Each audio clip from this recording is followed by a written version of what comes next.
오늘 설교의 제목은 요나의 표적. 예수님께서 요나를 표적이라고 말씀하셨을 때에 강조되는 것은 사흘입니다. 이 사흘을 통해서 우리가 알게 되는 것은 아무리 죽을 것 같던 고통도 고난도 사흘이면 다 지나간다 하는 것입니다. 그래서 말씀드리고자 하는 것은 사흘, 그 사흘 동안 우리는 무엇을 해야 하느냐 하는 것입니다. 요나는 물고기 뱃속에 있는 사흘 동안 무엇을 했습니까? 1절입니다. 요나가 물고기 뱃속에서 그의 하나님 여호와께 기도하여. 요나는 기도했습니다. 그런데 그 기도는 하소연하고 불평불만을 터뜨리는 그런 기도가 아니었습니다. 사실 어떻습니까? 힘들고 괴로운 일을 당하게 되면 내 입에서 하소연이 나옵니다. 불평불만이 안 나올 수가 없습니다. 그러나 요나는 그렇게 하지 않았습니다. 미국에서 성경 다음으로 많이 읽혔다는 책이 있습니다. 가르시아 장군에게 보내는 편지. 이 책은 당시 경제공황으로 힘들어하던 미국 사람들에게 큰 힘과 위로를 주었다고 합니다. 책에 보면 이런 내용이 나옵니다. 흠을 잡고 비난하고 불평하는 나쁜 습관은 쓰면 쓸수록 더 날카로워진다. 처음에는 비교적 온건한 불평주의자였던 사람도 결국 만성적인 독설가가 된다. 이처럼 독설은 심각한 위험을 만들어낸다. 또한 점점 더 날카롭게 되어 날이 선 칼은 결국엔 자신의 목을 위협하는 도구가 될 것이다. 간단하게 말하면 불평불만하지 말라는 겁니다. 경제공황이 왔으니 힘들어요. 그러니 사람들은 불평을 할 수밖에 없습니다. 그러나 그래 봤자라고 그래서 좋을 일은 없다는 것입니다. 오늘날 우리는 어떻습니까? 코로나 전염병으로 인하여 힘들고 어렵습니까? 여러분, 그거 아십니까? 더 힘든 것은 이제부터 찾아올 경제 위기입니다. 사회적 거리두기를 잘 했어요. 잘했는데 그 결과 경제 활동이 위축되었습니다. 이제 경제는 왕창 주저앉게 생겼습니다. 그렇다면 우리 입에서 무슨 말이 나오겠습니까? 불평불만입니다. 먹고 살기 힘들어졌으니 불평불만이 터져나올 수밖에 없는 겁니다. 그러면 어떻게 된다고요? 결국엔 나 자신의 목을 위협하는 도구가 될 것이다. 내 입에 불평불만이 다른 사람이 아닌 나를 죽이는 칼이다 라는 말입니다. 그러니 불평을 해서 좋을 것은 아무것도 없습니다. 오늘 본문의 요나는 불평하지 않습니다. 기도한답시고 하면서 불평을 쏟아내지는 않습니다. 요나의 기도는 먼저 회개의 기도였습니다. 자신의 문제를 정확하게 파악하고 회개하는 기도를 했습니다. 그 다음은 서원 기도입니다. 이제부터는 이렇게 하겠노라고 다짐하고 서원하는 기도를 했습니다. 요나서 2장 9절입니다.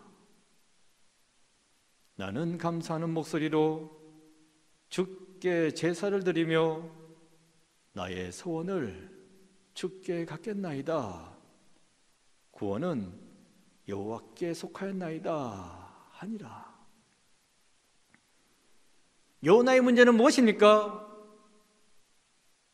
한마디로 불순종이었습니다. 하나님이 하라 하셨는데 요나는 하지 않았습니다. 그래서 요나는 그 불순종을 회개하는 기도를 했습니다. 그리고 이어서 이제는 순종하겠노라고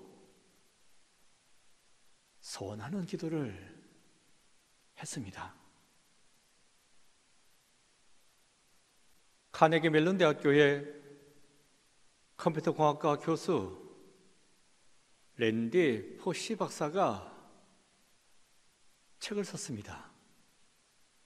이 책은 그가 46세 때 그 나이에 말기 췌장에 걸려서 이제 6개월밖에 살지 못합니다 하는 시한부 선고를 받고 쓴 책입니다. 그래서 제목은 마지막 강의입니다. 이 책에 보면 이런 말이 나옵니다. 너무나 많은 사람들이 자신의 문제를 놓고 불평을 하며 인생을 허비한다. 불평하는 데 쏟는 에너지의 10분의 1만 문제 해결에 쏟아도 얼마나 일이 수월하게 풀리는지 스스로도 놀라게 될 것이다. 문제가 있습니다. 어려움이 많아요. 고통이 심합니다. 그럴 때에 불평불만을 터뜨릴 것이 아니라 그 문제를 해결하도록 집중하라고 말합니다. 문제 끌어안고 뒤로 넘어갈 것이 아니라 불평불만만 터뜨릴 것이 아니라 정신 똑바로 차리고 집중하여 그 문제를 해결해야 합니다. 집중하여 회개하고 집중하여 서원해야 합니다. 내가 잘못했노라고 회개해야 합니다. 이제부터는 잘하겠다고 서원해야 합니다. 그리할 때에 하나님께서는 살려주십니다. 물고기 뱃속에서 죽을 수밖에 없었던 요나를 하나님께서 살려주시지 않았습니까?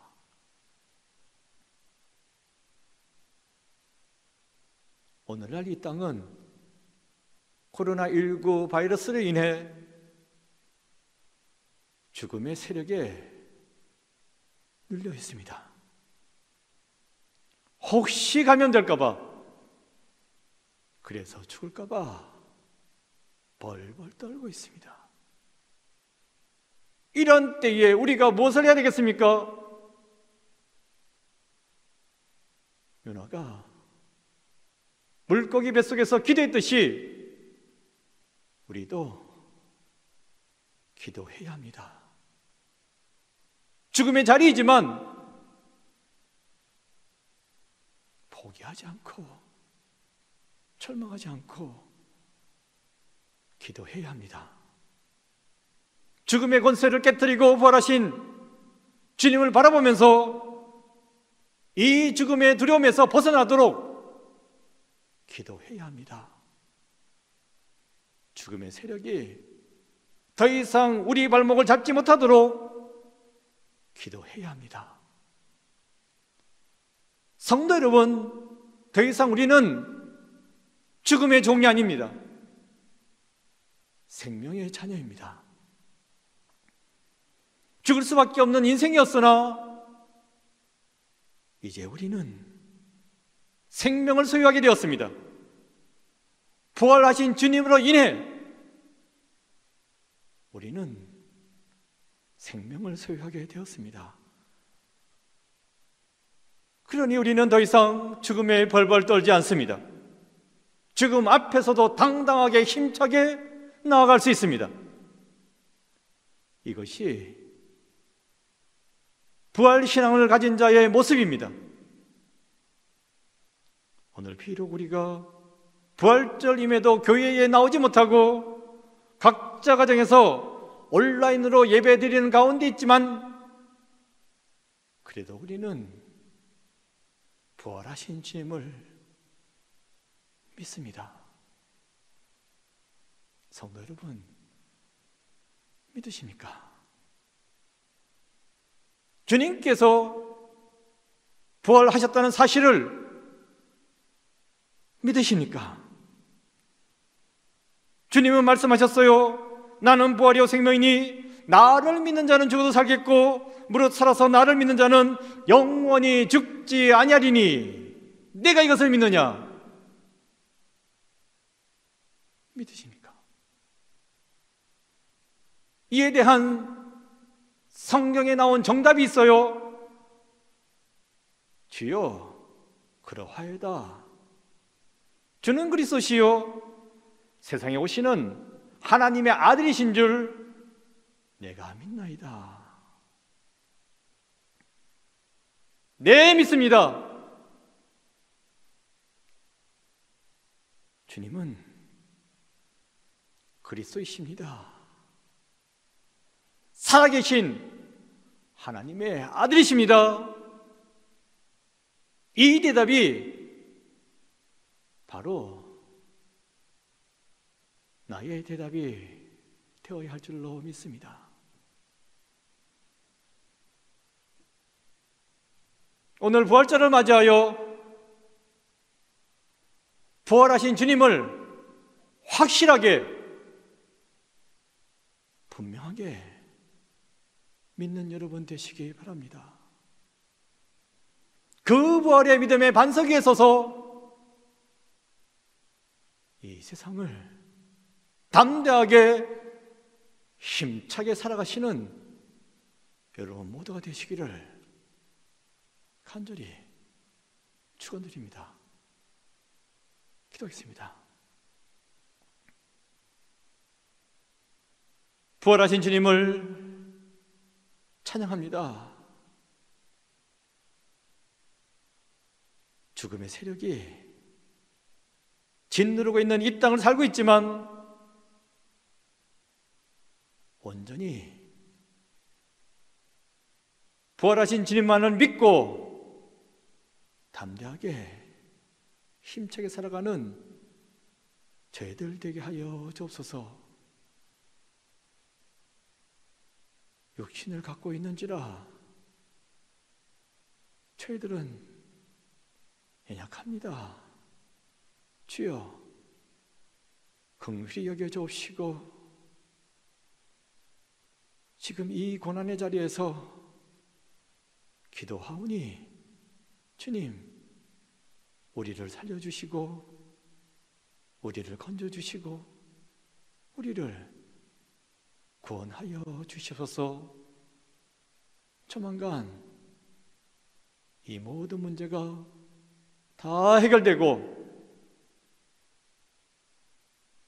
하나님의 집, 교회에 다 함께 나와 얼굴과 얼굴을 마주보고 기뻐하며 찬양하며 기도하고 예배드릴 수 있는 은혜를 저희들에게 허락하여 주시옵소서. 예수 그리스도 이름으로 기도드립니다. 아멘.